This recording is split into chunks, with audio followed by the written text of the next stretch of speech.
Знаете ли, че дръжките на череши са злато и ние го изхвърляме, без дори да се замислим? И аз го правих също. Но там се крие една много ценна подкрепа за нашето здраве.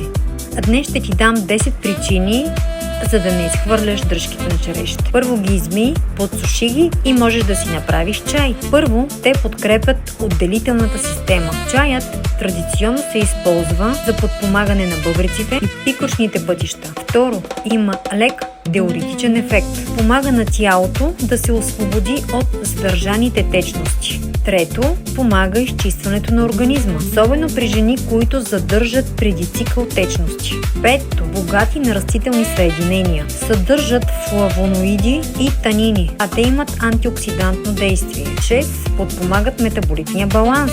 7. Помагат за възпалителни процеси.